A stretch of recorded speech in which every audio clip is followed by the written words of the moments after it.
The Independence Day holiday had just ended when my best friend suddenly looked at me with that sly little smile of hers and said she had spent the entire 7 days with David King. At first, I thought I had misheard her, but when she arched her brow and added softly that they had stayed at a hotel the whole time, without ever stepping outside, it felt like lightning split my skull in two. My vision went black at the edges, and for a moment I thought I might faint right there. My throat tightened as though I had swallowed broken glass, and with a trembling voice I managed to ask her why. Why it had to be him. Didn't she know I had been in love with David for 3 years?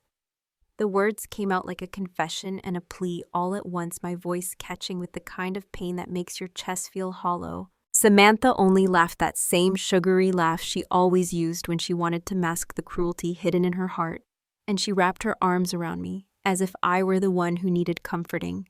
"Tracy, you're so naive," she cooed against my ear. "I just didn't want to see you get hurt by a man who might not be worthy of you. Think of it as me doing you a favor, testing him for you." Her tone was sweet, her smile soft, her embrace familiar. But in the mirror by the wall, her reflection betrayed her eye, sharp and cold and triumphant. A predator who had just stolen prey right out from under me. I felt something inside me collapse, yet I forced myself to stay composed to hide the scream tearing at my insides. Not long after, Samantha announced her engagement to a wealthy heir from Dallas, and her false confidence began to crack. One night, she grabbed my hand with a panic I had never seen in her eyes, before her voice quivering as she begged me to accompany her for a procedure. "Tracy, my fiancé cares so much about purity. Please, I need you to let me use your ID just this once so I can have surgery at the hospital. If it's under your name, I'll be safe." She was shaking like a leaf in a storm, eyes wide and desperate, but I looked straight into them and thought I could finally see her for what she really was. Still, I kept my face calm, my voice steady, and I told her I would help schedule the appointment. The moment I had it arranged, I walked straight to Lucas Bennett, the very man she was about to marry, and dropped a printed screenshot of her messages right in front of him. Every single word Samantha had sent me appeared in cold black and white. His face drained of color, his jaw locked, and his eyes burned with shock as he read the proof of her betrayal. For once, Samantha's lies could not protect her. When the holiday haze lifted and I dragged myself back to Houston, I felt as though all the weight of the world was pressing against my spine. I could barely lift my suitcase through the door, but the sight that greeted me made my exhaustion burn into rage. Samantha was sprawled across my sofa in a silk camisole, scrolling through her phone as if she owned the place. Her skin glowed smooth and flawless, her cheeks flushed with vitality, her whole presence radiating with smug energy while I looked like a ghost, hollow-eyed and drained from the torment she had inflicted. "San, I'm back," I said, dropping my bag with a forced smile, trying to sound lighthearted. "Did you miss me?" She didn't hesitate. "Of course I did. Without you cooking for me, I've hardly been able to eat. Look, I've lost weight." She put her phone aside and bounded toward me with a laugh, arms spread wide, the perfect picture of an affectionate friend. "Did you bring me anything good? Everyone brings souvenirs back." "Don't tell me you forgot." Her sing-song voice was teasing playful, so familiar it almost fooled me again. We laughed together like nothing had changed, two women with 10 years of memories. But inside I was screaming. "Your snacks are in the suitcase," I said with a smile that felt like glass shattering in my mouth. She darted toward the bag with excitement, crouching down to rummage through the contents. Her hair spilled over her shoulders, long and silky, and as she leaned forward, the collar of her top slipped just enough for me to see them. Faint purple marks on her pale skin. I froze, bile rising in my throat. I had never been kissed, never known the intimacy of love, but I didn't need experience to recognize the truth. These weren't insect bites. They were love bites, proof of passion burned into her flesh. My chest tightened. "Samantha," I said, my voice trembling, "are you seeing someone? This seems awfully fast, doesn't it?" She blinked at me with feigned surprise, her lips parting in mock confusion. I pointed directly at her neck, the bruises standing out like cruel signatures. "They're those marks." She touched her throat almost absent-mindedly, and then let out a casual laugh as if the truth were a minor inconvenience. "Oh, that." During the Independence Day break, I spent all 7 days with David. We didn't even step outside the hotel. Her words dropped like stones into a bottomless well, and everything inside me went silent. My knees nearly buckled. My vision blurred. My heart shattered into jagged shards. She had said his name again, David, the man who had been the quiet center of my world for 3 long years. I remembered the first day I met him, a terrified college graduate stepping into the brutal chaos of a corporate office in downtown Houston.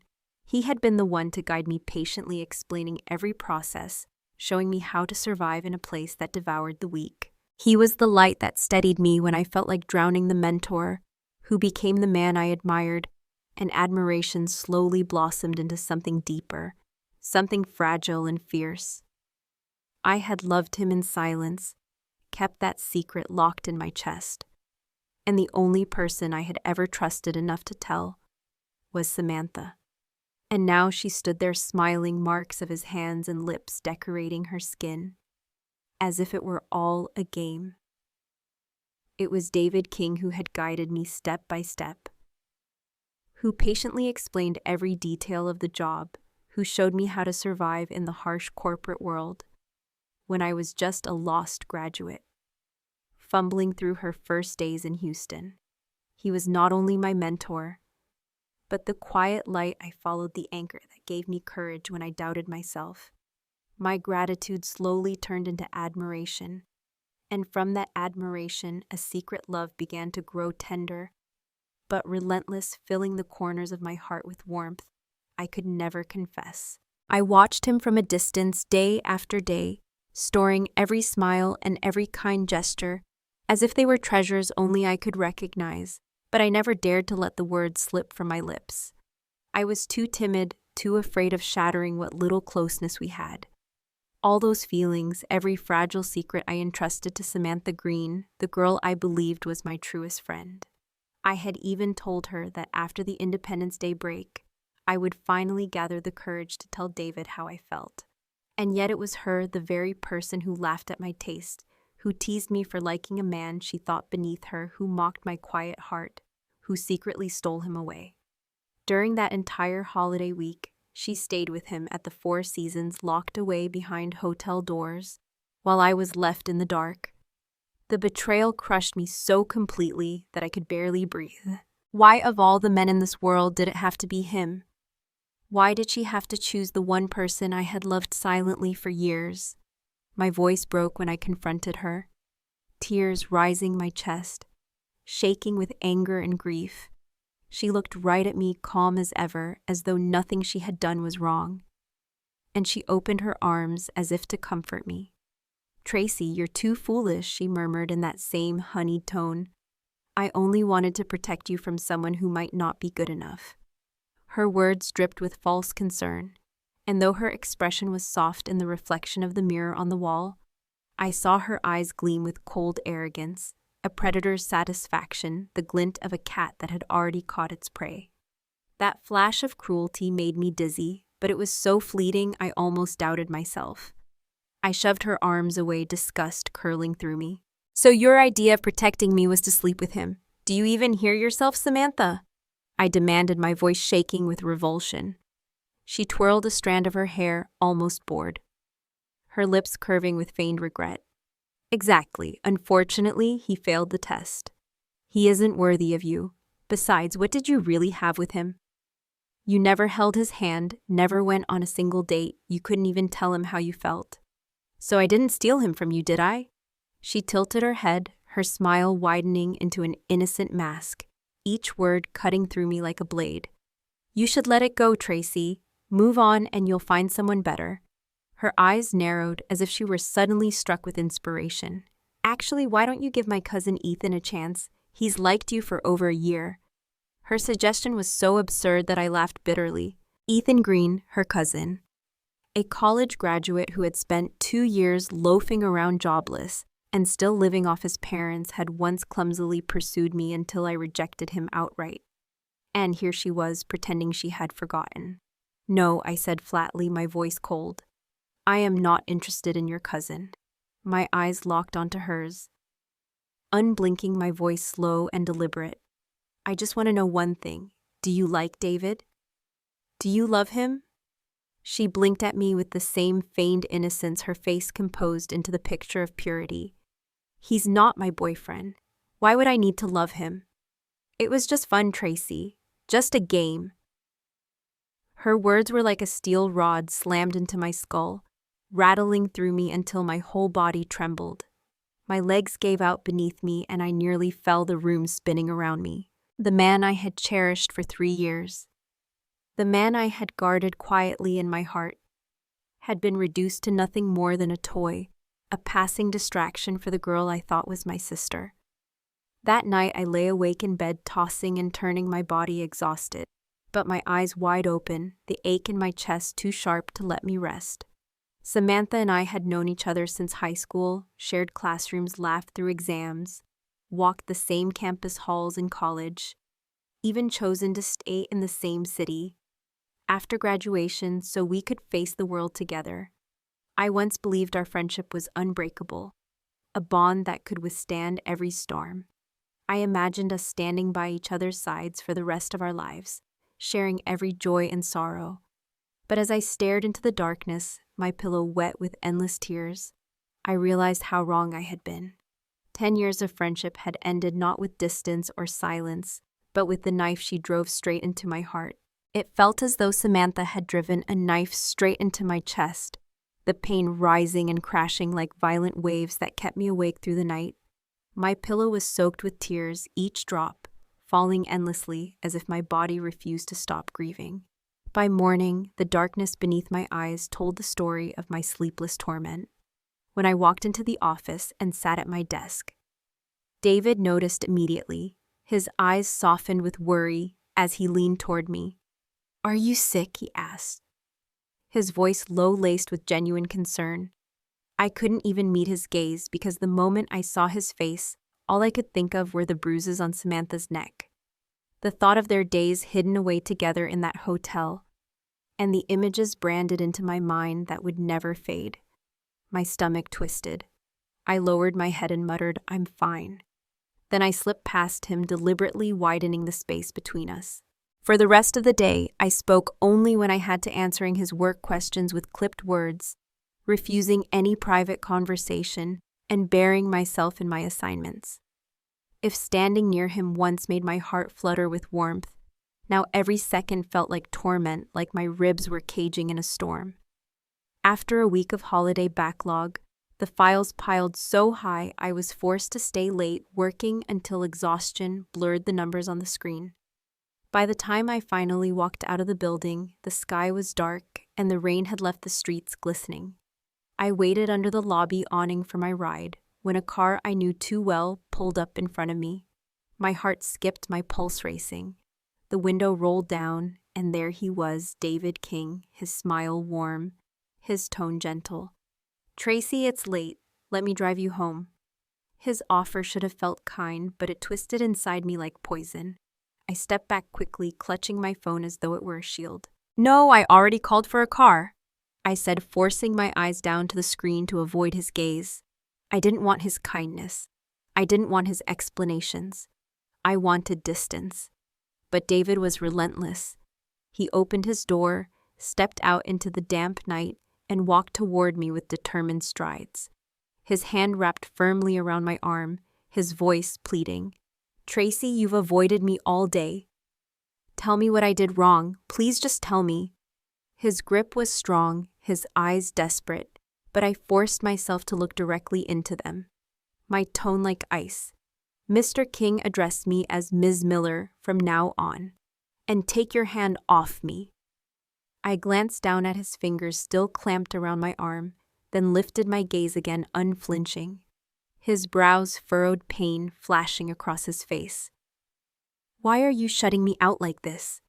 What happened?" he pressed, unwilling to release me. "If you want to know," I said coldly, tilting my head past him, The answer is standing right there.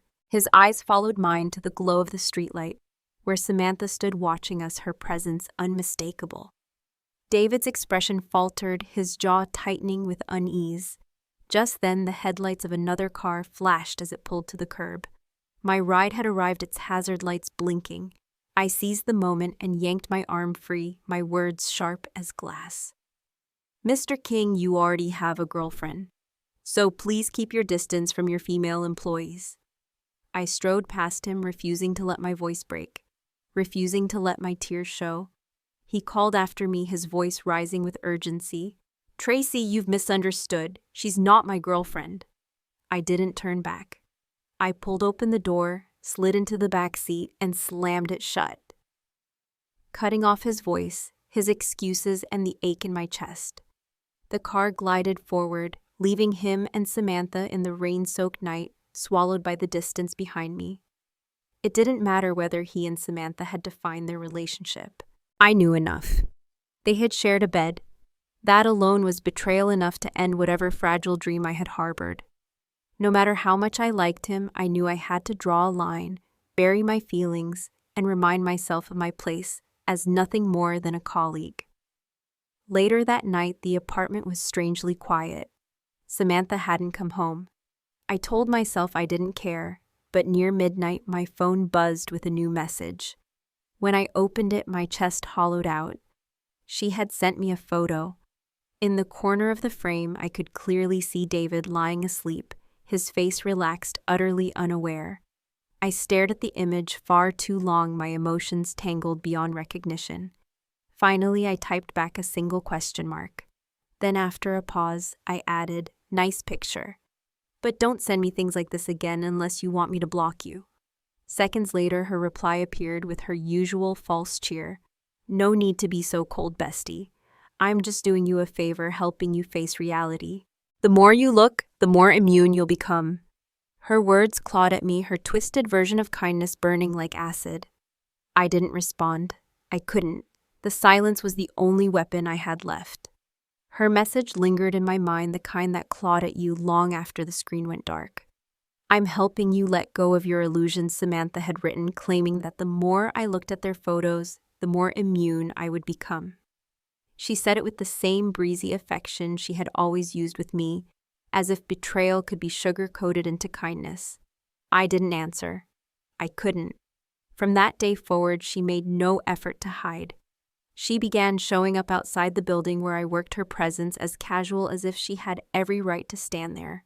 Soon she was openly moving her belongings into David's apartment piece by piece, until her life intertwined with his so seamlessly that avoiding them became impossible. One was the friend I had known for 10 years, the other the man I had silently loved for 3. And together they left me no place to stand. I knew then that running was my only choice. I quietly reached out to a headhunter, and after weeks of secret interviews, I secured an offer with a new firm. 3 years of learning and clawing my way up the ladder had given me enough to make this leap. It felt like the only way to reclaim myself, to leave behind the shame of unrequited love and poisonous friendship. But the night I should have celebrated, Samantha handed me a gift that twisted everything further. On the Friday, my new manager hosted a welcome dinner for me. The night stretched into laughter and karaoke until after 1 in the morning. Drained but relieved, I stumbled home, showered quickly, and collapsed into bed. Sleep came hard and heavy until the creak of my bedroom door snapped me awake. Someone was moving inside, their shadow, long and narrow against the dim light. My first thought, groggy and half-dreaming, was Samantha. "Samantha," I whispered, confusion lacing my voice. But the figure was taller, broader, panic set in. Before I could scream, he lunged, pinning my arms above me with brutal force. Hot, sour breath hit my neck as he tore at my silk nightdress, the sound of ripping fabric slicing through the air. Terror wrapped around me, squeezing the air from my lungs. I fought, thrashing beneath him, but his grip was iron. My body trapped beneath his weight. In a desperate surge of clarity, I went limp, feigning surrender, waiting for the fraction of a second when he loosened his hold. The moment his hand shifted to tug at my clothes, I drove my knee upward with all the force I had. His scream ripped through the room as he collapsed beside me, writhing, clutching himself. Adrenaline surged through me. I rolled free, grabbed the lamp switch, and bathed the room in light. My eyes darted to the crystal globe sitting on my nightstand, heavy and cold.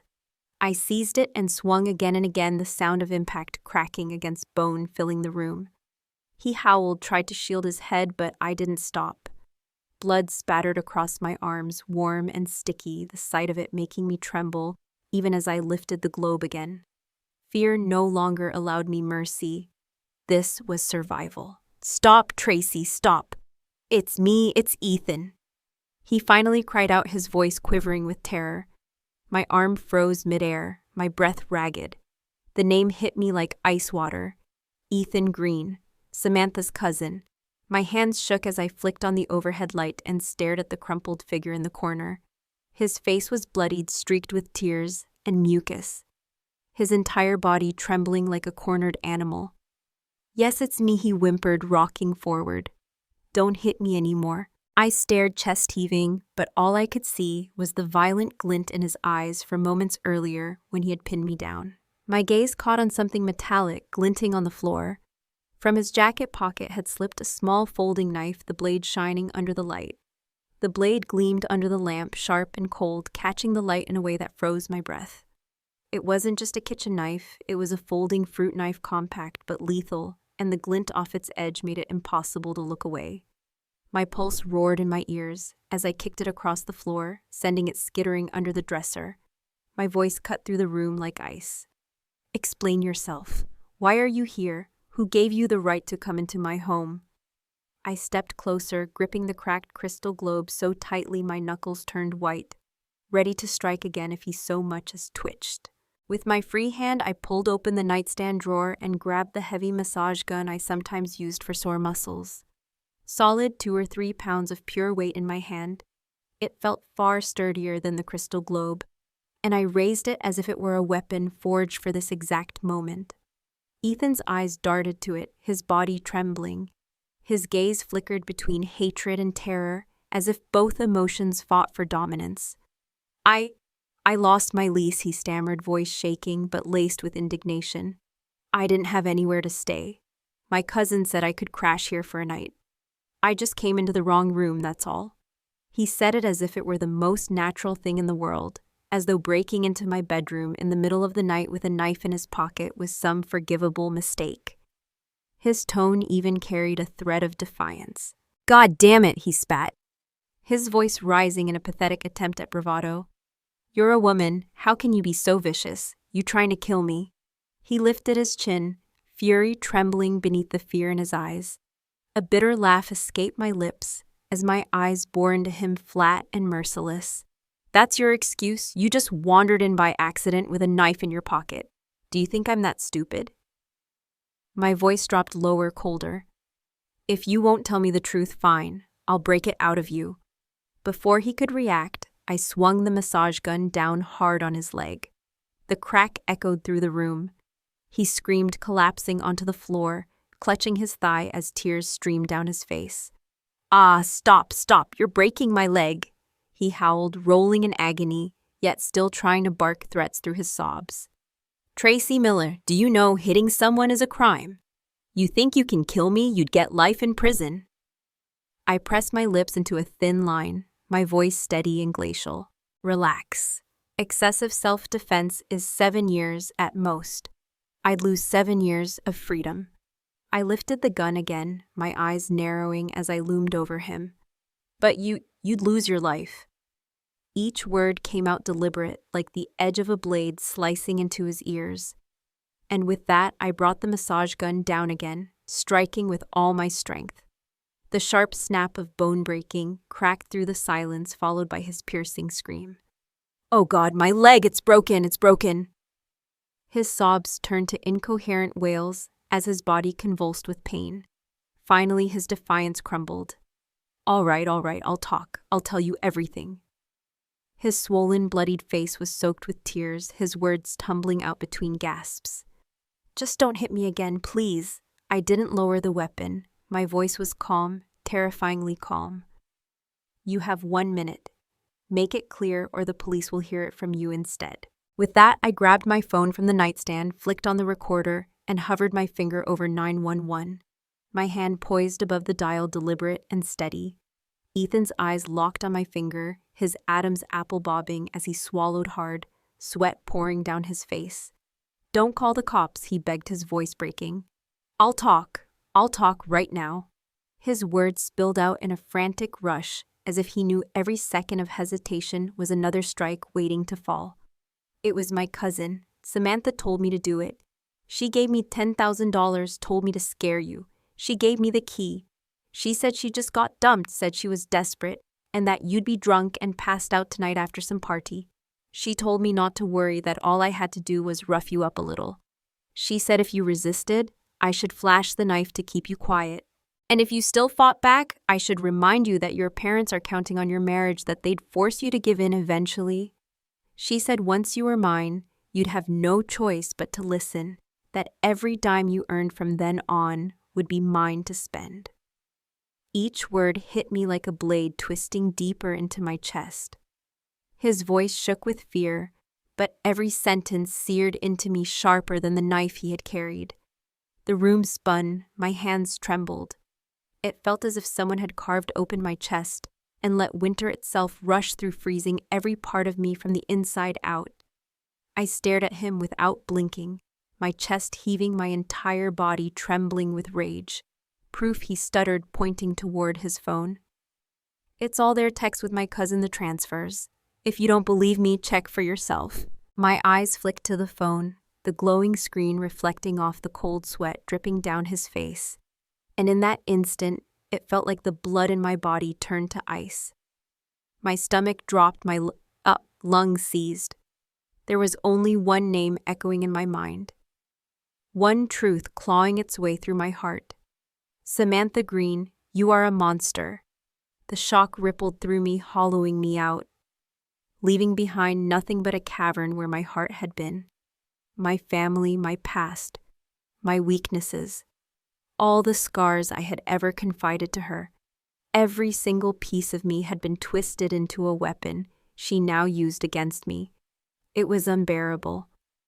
The friendship I once thought was solid, unshakable, had been nothing more than a cruel illusion, a mask that hid her venom until it was too late. My knees buckled, but rage kept me upright. I tied Ethan to the marble desk with shaking hands, my breath ragged, my hope clinging to the slim chance that he might be lying. But when I scrolled through his phone, my heart shattered again. The screenshots were real. The transactions were real. He hadn't made it up. Samantha had orchestrated everything. Why would she do this to me? The words tumbled from my lips in a broken whisper, tears slipping down my face without permission. My life, my body, my very dignity meant nothing to her. To her, I was just another pawn. Ethan let out a shaky laugh, cruel in its resignation. "Because she's jealous, Tracy. Don't you see? She's hated you for years. You never had parents who adored you. Your looks weren't as sharp as hers. Your background wasn't as good. But you got into a multinational company. You had mentors protecting you, and you were making a salary she could only dream of. She's been choking on that resentment for so long." His words came in jagged bursts, as if fear and truth were forcing them out of him. I listened with dead eyes, my tears drawing into a hollow stare. Jealousy, just jealousy. That was enough to burn down a decade of friendship, enough for her to sell my life for $10,000. "She told me your schedule herself," Ethan continued, desperation cracking his voice. "She gave me your key. If she really hated you so much, why would she still give me that access? Because being close to you, pretending to be your friend? That's how she could cut deepest. She told me straight up she couldn't let you confess to David. She told me to lure him to a hotel using your name so she could take your place. She said once he touched her, she'd own him. And guess what? They were together the whole holiday. She made sure you lost before you even began." Each sentence was another knife twisting inside me, another wave of nausea crashing against my ribs. He rambled on, his face a grotesque mix of tears and bruises. And though it might have looked ridiculous, there was no humor in it for me. I couldn't even bring myself to sneer. The fury inside me burned too hot, swelling like a balloon ready to burst. I wanted to storm over to Samantha to scream until my throat bled, to tear her mask apart in front of everyone. But deep down I knew it wouldn't take away the pain. Nothing she could say would stitch back the gaping wound in my chest. She had said it herself once, hadn't she? Only by staying close could she betray me best.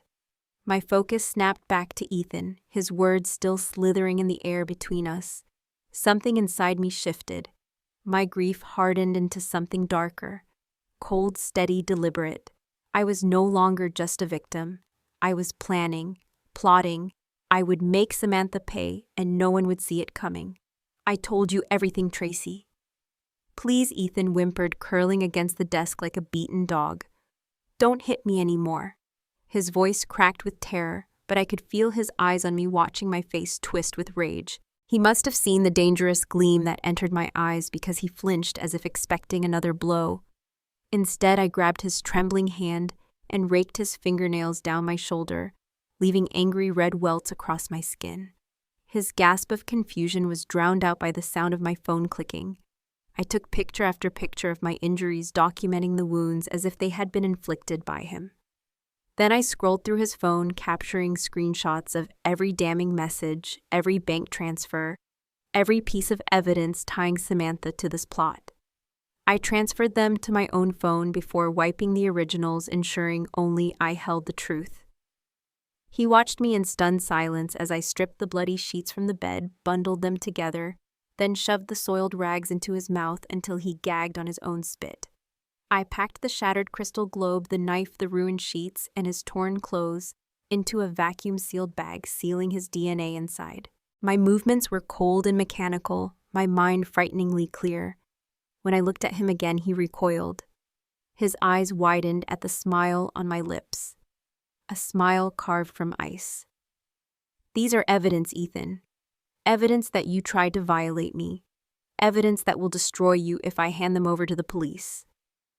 So I'll give you a choice. Do you want prison, or do you want to keep Samantha's secrets and buy yourself some freedom? His lips trembled, his swollen face drenched in sweat, but he nodded frantically, his muffled cries spilling past the gag. Ethan's wide eyes followed me as I moved around the room, his chest heaving, his entire body trembling. I lifted the evidence bag in my hand, my voice low and steady. Everything in here carries your DNA, proof that you tried to assault me tonight. So tell me, Ethan Green, do you want prison, or do you want to buy your freedom with Samantha's secrets? His lips quivered, his face pale as death. Freedom, he whispered hoarsely. I want freedom. But when I pressed, he shook his head. My cousin doesn't have any secrets. He babbled words, tripping over themselves in panic. She's just arrogant, selfish, always talking bad about you behind your back. That's all. Well, there was someone she liked once years ago. Someone she never got. A boy from a wealthy family, last name Bennett. My uncle let it slip a few months ago. They've been trying to arrange a match. I heard the families are talking again. If nothing changes, they'll meet at Christmas. My cousin will do anything to land him. He gave a desperate little laugh. She stole your man, you could steal hers. Fair trade, right? My lips curled into a bitter smile, but I said nothing. Samantha had told me everything over the years or so, I thought. She shared gossip, complaints, even her cruel jokes, but never once did she speak of love. I had always believed she cared for no one. Now I knew she had her own secret, a name she carried close to her heart. Ethan sighed in relief, thinking he had satisfied me. But when my expression hardened again, his relief vanished. His shoulders hunched as I leaned closer, my voice sharp enough to cut. Since you've been obedient tonight, I'll give you some advice. First, you were never in this apartment. You lost your key, and on your way home, you tripped over a grate and hurt yourself. Second, you never spoke to me tonight. You never mentioned Samantha to me. Third, if you ever think of coming near me again, remember this bag. I shook the sealed evidence in my hand, my eyes locking on his. If you break a single rule, Ethan, I'll put you in prison so fast you won't even have time to breathe. A shiver ran down his spine, his body shrinking in on itself. "I understand," he said quickly, voice cracking. "My injuries have nothing to do with you. We never saw each other." He paused, then stammered, "Since I've done what you asked, can you at least call me an ambulance?" I tilted my head, a humorless smile tugging at my lips. "I have the number of the funeral home nearby. Do you want me to call them instead?" His eyes went wide with terror, his head shaking furiously. No, I'll manage. I'll go on my own." His voice broke into pleading sobs until finally I relented. With a sharp tug, I pulled away the restraints, my tone cold and dismissive. "Leave the key, then get out." His movements were clumsy, his body swaying as he fumbled in his pocket, pulling out the key and placing it on the desk. He shoved a mask over his bloody face, pulled a cap low, and staggered toward the door. When it closed behind him, sealing the night outside, my knees buckled and I sank to the floor. My hands covered my face as sobs clawed their way free, raw and violent, the grief tearing out of me with every gasp. Once I used to laugh when people said there was no such thing as true friendship. I used to tell them they were wrong. I told them I had a best friend, a girl who laughed with me, cried with me, and who I believed would sit beside me in our old age, gossiping over coffee with our gray hair tied back in ribbons. Tonight I finally understood what they meant. No bond survives the weight of time, envy, and ambition. The friendship I had cherished most had been cheapened into nothing more than a weapon. When my breathing slowed, I wiped my face, locked the door, and sat staring at my phone. Over and over I lifted it, my finger, hovering over 911, fighting the urge to call.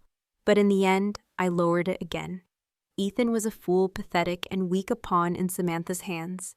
He had already paid a price, but Samantha was the mastermind. She was too clever, too polished. A former debate champion, always sharp with her words. I could already hear her defense if the police questioned her. "That's my cousin. I gave him a room to stay, and what's wrong with that? If he committed a crime, how could I control him?" She would feign innocence, even sorrow, painting herself as another victim. "He's lazy," he lies, "and now he's a criminal." You believe his words over mine. There was no video, no recordings, no direct proof tying her to the plan.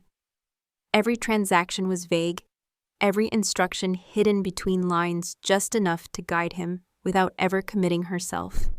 She would slip free of blame, perhaps even turning the knife on me.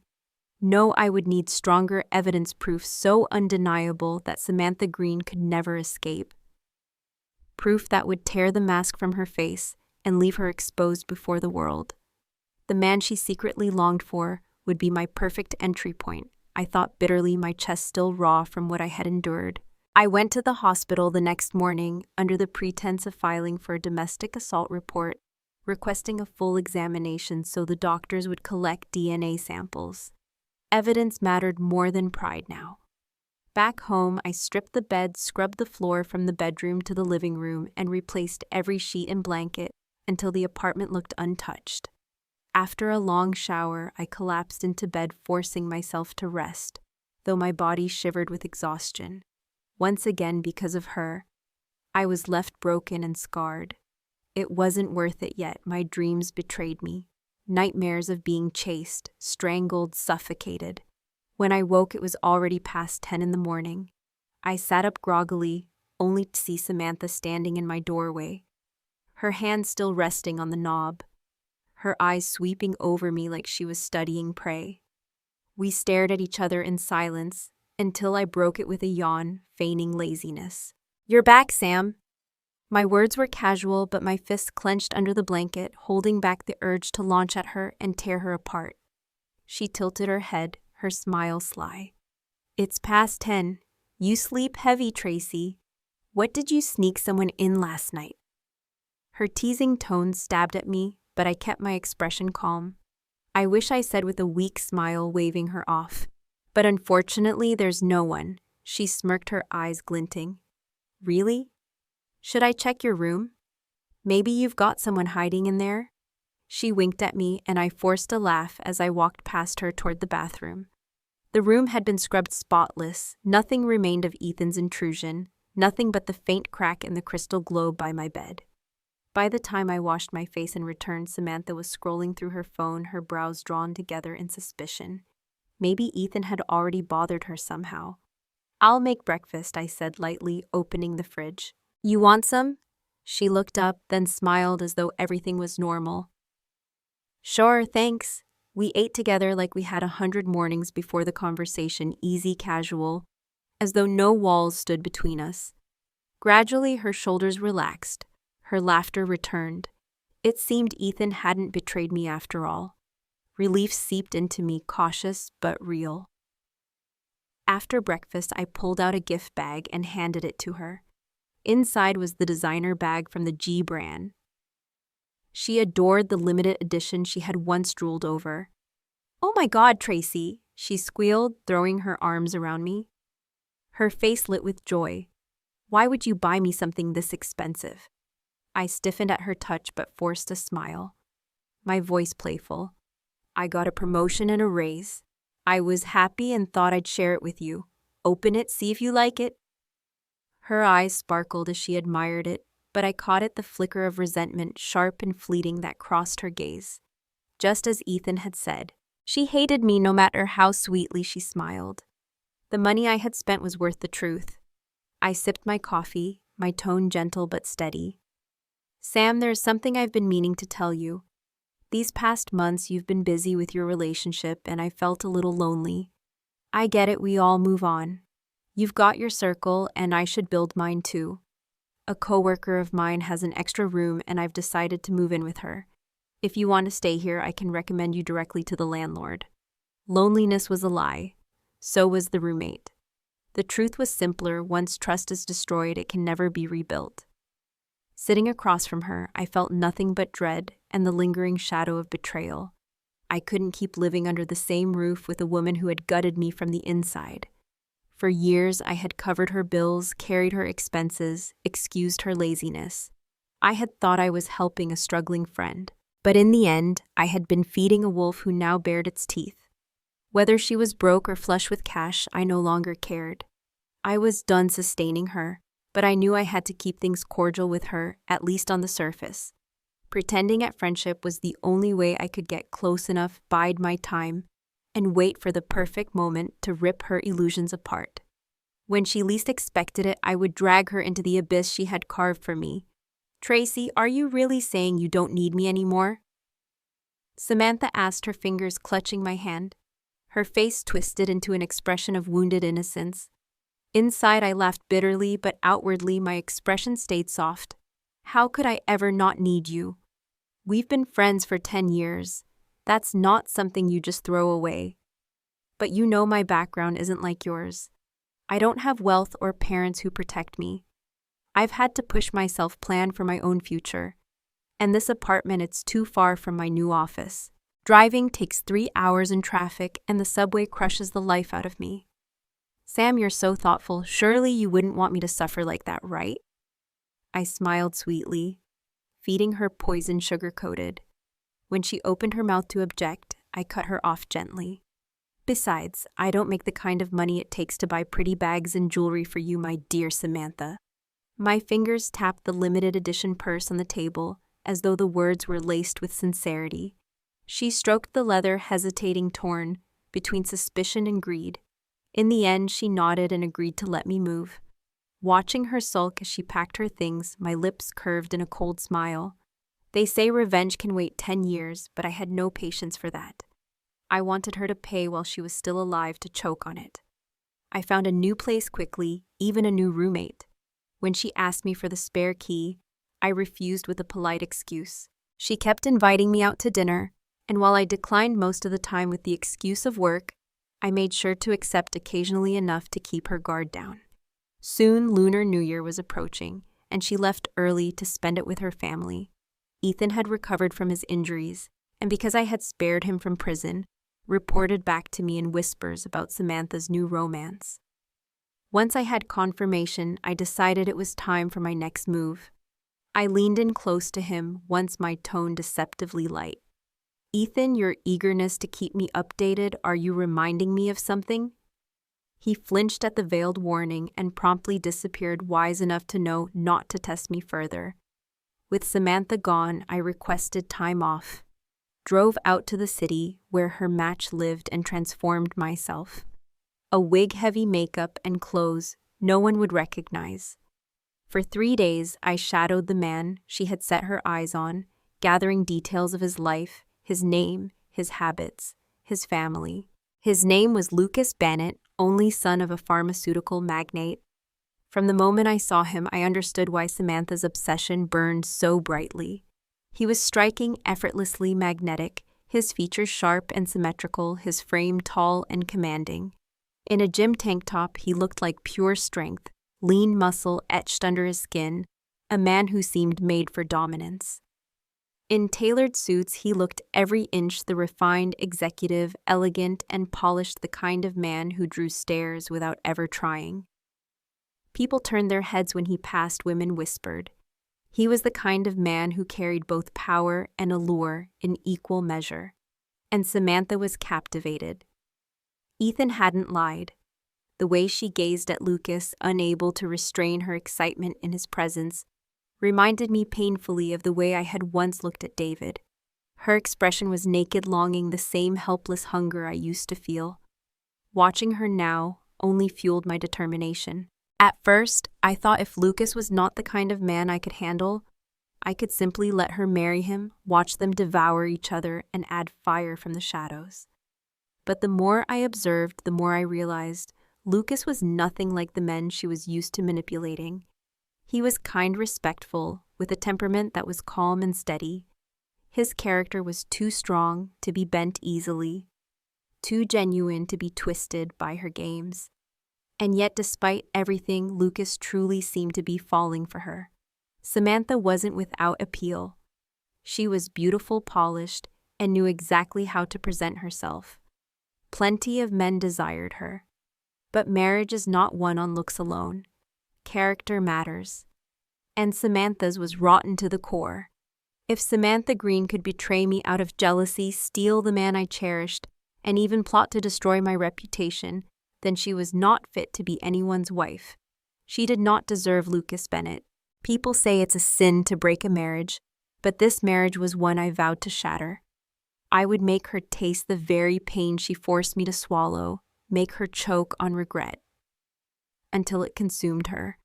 On the 4th day of the new year, I stood on the street. Lucas often walked, scattering food for a stray cat. The animal suddenly went wild, leaping at me, and I stumbled backward in fear, straight into the chest of a man. I didn't need to look to know it was him. I gasped apologies, pulling away quickly, but when my eyes lifted and landed on his face, I faltered. Startled, I lowered my gaze, retreating with perfect decorum. "You're hurt," he said softly, his voice clear and unexpectedly kind. I shook my head, hiding the shallow scratch behind my back. "It's nothing." I walked forward, counting silently 1 step. 2, 3, 4, 5, half, hoping he would follow. But he didn't. Disappointment pricked at me. Perhaps my clumsy attempt hadn't been enough to catch his attention. Then his voice came from behind, calm but sharp. "You've been following me for days. You're just going to walk away now." I froze. He had noticed. Of course he had. A man raised in wealth and power would never be so easily fooled. His instincts were sharper than mine. Slowly I turned a smile, tugging at my lips. "So what now? Call the police?" He chuckled, the corners of his mouth curving faintly. "Not quite. I want to hear what you intend." I lifted my scratched hand slightly, forcing a lightness into my voice. "My wound needs tending. If you're curious, we can talk on the way." He paused, then smiled again. "All right, I'll take you." As we walked toward the clinic, I spun a tale half-truth wrapped in poison. "I have a friend engaged to someone else, but she can't let go of the man she always dreamed about. Before her wedding, she arranged to meet him at a hotel, just one night, one reckless mistake." His expression shifted, difficult to read. "And what are you implying?" I tilted my head, lips curving into a smile, edged with malice. "That there's a field of green growing right above you." The meaning hit him, and he stiffened, speechless.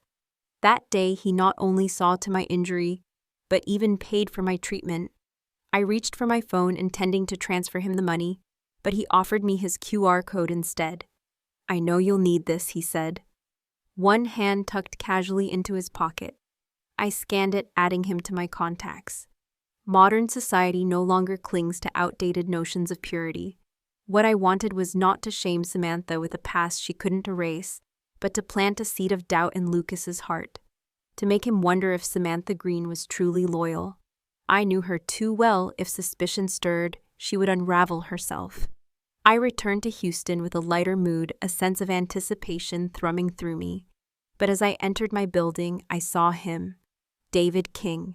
He wasn't in his business suit, but dressed in a camel coat and a checked scarf, a bouquet of red roses in his hands. He looked younger, softer, as though he were trying to turn back time. I lowered my eyes, stepped toward the elevator, but his hand caught mine. "Tracy, can we talk?" My laugh was bitter as I yanked my hand free. "About what?" "About how you were my boss, and months after I quit you suddenly hound me, or about the mess between you and my so-called best friend." His face paled, words dying in his throat. "Please, Tracy, don't shut me out," he said. Finally, his voice breaking. "I was only with Samantha because I was too afraid to admit how much I cared for you." For a moment there was silence. Then laughter ripped from my chest, harsh and uncontrollable. Laughter so sharp it startled even me. "You cared for me," I echoed, my eyes burning. "You cared so much. You slept with my best friend David King. This is the funniest story I've ever heard," I said coldly, cutting through his stammering. "And another thing, I don't want to hear her name come out of your mouth again. Don't force me to silence you." My smile vanished as I straightened to my full height, staring at him with ice in my veins. "Tracy, I like you," he pleaded, desperation lacing his tone. "I really do. Last year on Valentine's Day, I bought flowers and sent them to your home with a card. The delivery confirmation showed you signed for it yourself. But the next day you went to work as if nothing happened. I understood then that was your way of rejecting me. And on Independence Day you asked me to meet, but when I showed up, Samantha was there instead. She told me she had admired me for so long. She said you had only been pretending to be interested, that you approached me at the company just to test me for her. She wore that silk nightgown you once loved, and she begged me to see her. As you said, she didn't need any responsibility from me. I was weak. I was stupid." His eyes faltered, his voice breaking. My stomach lurched violently and bile rose to my throat. I could hardly breathe, nausea twisting me from the inside out. He looked at me, guilt etched across his face. "I didn't know she lied, Tracy. I didn't know she never loved me. Now she's engaged and doesn't need me anymore. I've cut ties with her. I want us to try again." "Enough!" I snapped, my voice sharp enough to slice the air. "Don't say another word. You disgust me." I drew a shuddering breath, my anger spilling over. "She was right about one thing: I never liked you. So stop pestering me. Yes, you helped me once, and I repaid you by working hard, bringing revenue to your department. I owe you nothing. As for the sordid mess between you and Samantha, I don't care, and I don't want to hear it again." Before he could answer, I yanked the bouquet from his hands and hurled it back at him. The roses scattered across the pavement, petals tearing and tumbling like drops of blood. David stood frozen as if struck by lightning, then turned numbly and walked away. I ignored the stares around me and strode straight to the elevator. I had never received flowers on Valentine's Day. I had never lost that silk nightgown I loved. I had never arranged to meet him on Independence Day. But now I understood Samantha had orchestrated everything, twisting us both into her little stage play. There were too many lies, too many misunderstandings, and I no longer cared to untangle them. His place beside me was filthy now, stained beyond repair. I thought it was over, but not long after the holiday. Samantha invited me out for an elaborate meal.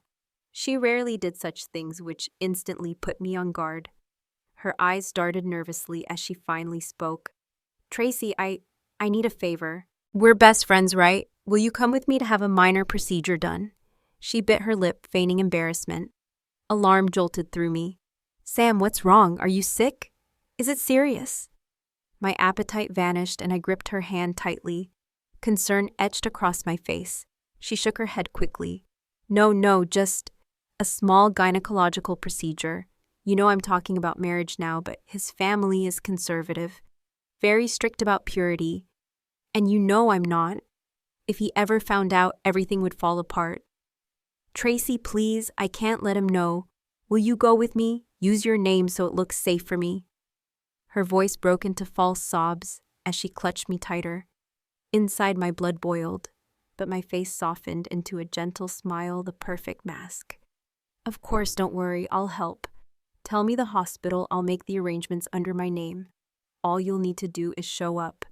Really, she whispered, relief flooding her face. Really, I said sweetly, already pulling out my phone. There's a clinic in the neighboring city, St. Mary's. I'll call them right away. That night, Ethan's name lit up my phone. Against my better judgment, I opened the audio file he had sent. It was his conversation with Samantha, and her words sent fire racing through my veins. That idiot is letting me use her name for the surgery. If anyone finds out, she'll take the fall. Her parents worship their reputation. Imagine their perfect daughter exposed like that. If she tries to bring in a doctor as a witness, they won't dare. No hospital wants to admit they skipped identity checks that would ruin them. I've stolen her man. I'll use her name to cover my tracks, and I'll drag her reputation through the dirt. She calls me her best friend, what a joke. Who told her to be so pathetic? Her laughter rang in my ears, shrill and triumphant. And in that moment, every trace of mercy I had left for Samantha Green turned to dust. The recording ended there, but the words were enough to shatter whatever fragile piece of affection I had left for Samantha Green. My hands shook as I scrolled through my contacts until I found Lucas Bennett.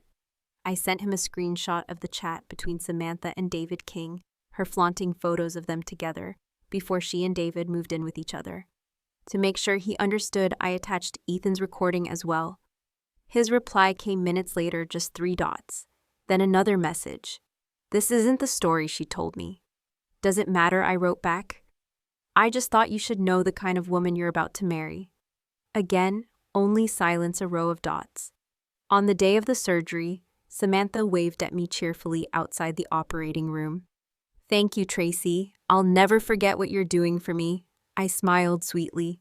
Friends don't need thanks. From the adjacent room, Lucas Bennett stepped out, hands casually in his pockets, watching us with quiet amusement. Samantha froze, her face bleaching white.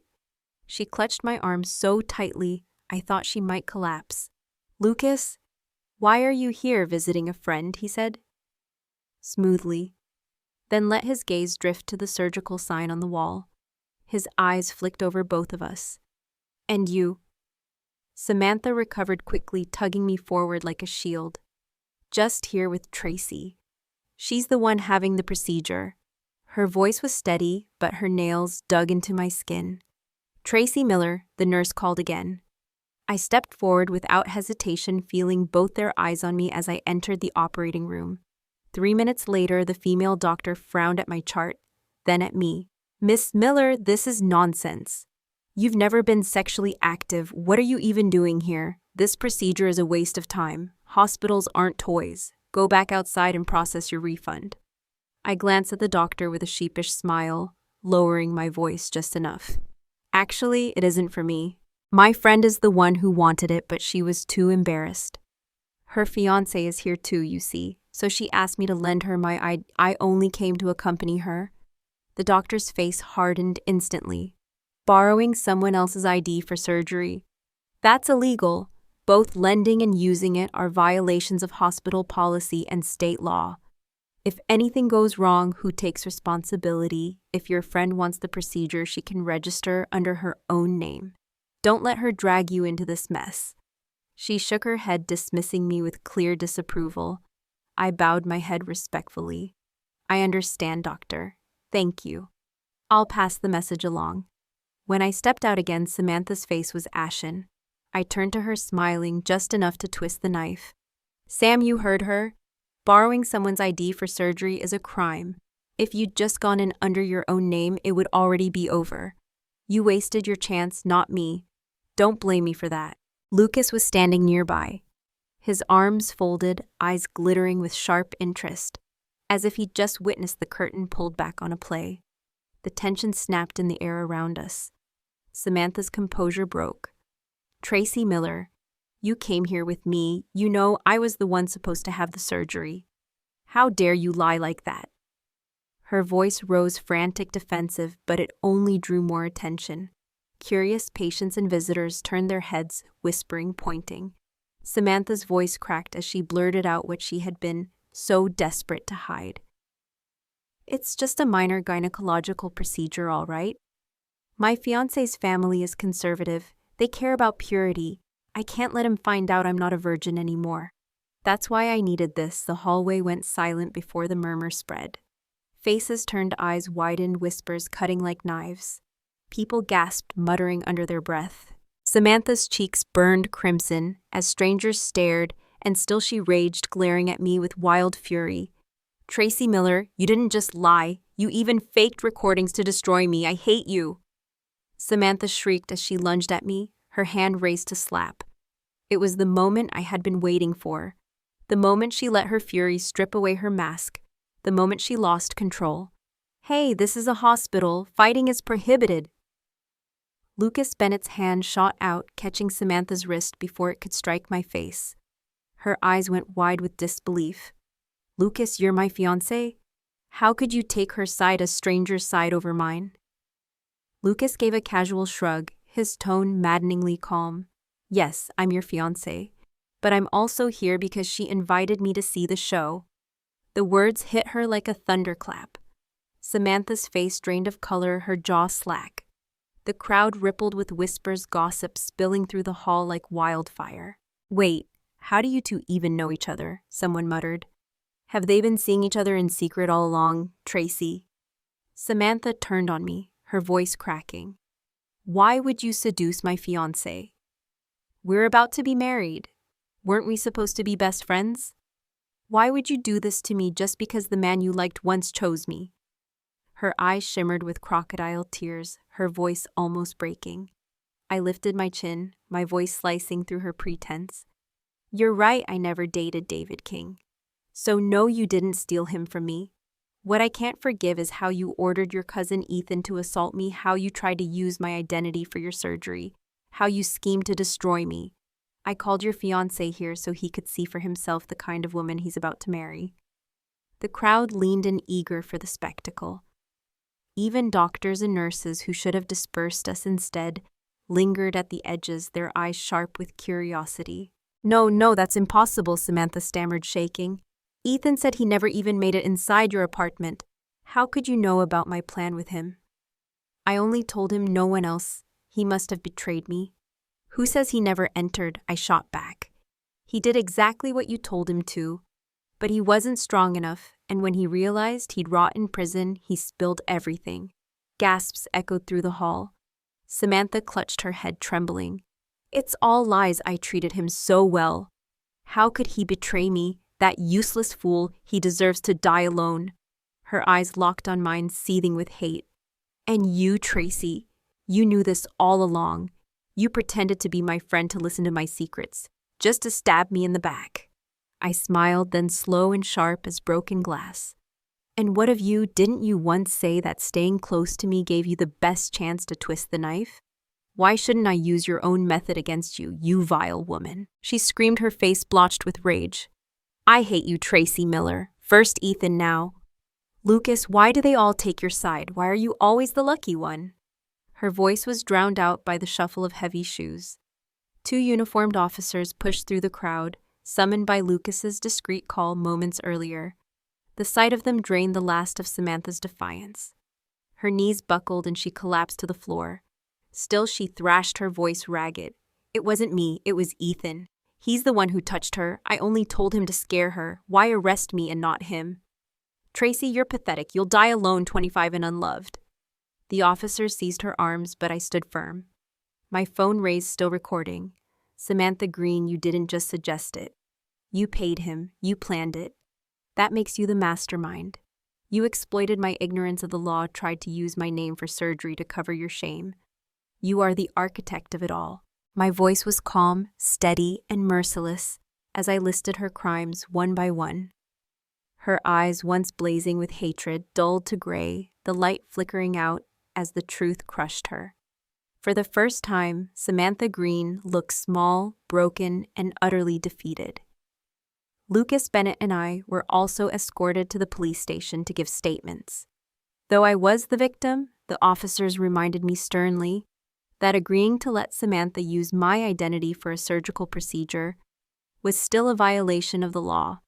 Ignorance was no excuse. They lectured me at length and forced me to write a formal pledge that I would never again allow myself to be manipulated this way. When I finally stepped out of the precinct, I crossed paths with Ethan Green, being led inside in handcuffs. His eyes blazed with betrayal. "Tracy Miller, you lied. You promised," he shouted, his face twisted in rage. I looked at him once, my voice cool and cutting. "Tell the truth and you'll be given leniency. Resist and the punishment will be severe. Lying and fabricating testimony will only add to your crimes." Back home, I carefully delivered every shred of evidence to the authorities: the blood-stained sheets, the DNA samples, the hospital collected from my body, the photos, the recordings, the messages. The case against Samantha and Ethan was airtight. The officers asked why I had waited months before coming forward. My answer was simple, my voice trembling with both fury and grief. Because I've known Samantha Green for 10 years. I know her too well. I also know the flaws in our laws. If I had gone to the police too soon, she would have slipped away. I needed her confession, her own voice, her own words, so she could never deny it. The officers said nothing, only watched me in silence, their faces unreadable. The judgment was harsh.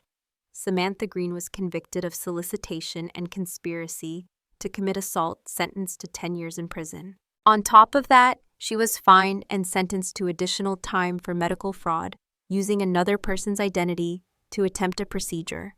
11 years in total. Ethan Green, because of his cooperation and confession, received 7 years. Her once bright engagement crumbled. Her reputation became the city's favorite joke. Parents whispered warnings to their daughters never to trust a woman like her. Her own parents came to me begging me to write a letter of forgiveness to lessen her sentence. I laughed coldly. Unless Samantha pays $1 million and allows 100 men to take their turn with her, as she planned for me, I have nothing to say. Their faces contorted with hatred. They spat curses at me, wishing me a miserable death until the security guards dragged them away. Soon even my own parents came, faces heavy with shame, whispering that they had accepted favors from Samantha's family. They begged me to forgive her, to forgive Ethan. When I refused, they began camping at my door, shouting, pressuring, poisoning the air between me and my neighbors. I became weary to my bones. It was Lucas Bennett who finally spoke up. "I can help you," he said quietly. "I don't care about family politics. Do you want to try dating me?" I told him my story. All of it, my betrayal, my humiliation, my hatred. He listened in silence, then smiled faintly. "I understand," he said, and then he disappeared from my life as suddenly as he had entered. Once again, I packed my things, resigned from my job, and left the city. The place that had been both home and battlefield felt like a graveyard of lies. I didn't blame Samantha for listening to my secrets, for stealing David from me, for betraying me. I blamed myself for trusting her, for handing her the keys to my heart, for letting her use my honesty against me. But what I could never forgive was how she trampled the sincerity I had given freely, how she urged her cousin to hurt me, how she turned my dignity into a weapon for her amusement. 10 years of friendship had taught me a cruel lesson. Hearts are unpredictable. Sincerity does not always beget sincerity. So I built walls around my soul. No more confessions, no more vulnerability. From that day on, I swore that I would never again bare my heart to another. The world is vast, but for the rest of my life, I would walk it without a best friend. Thanks for listening. Be sure to subscribe so you don't miss the next videos.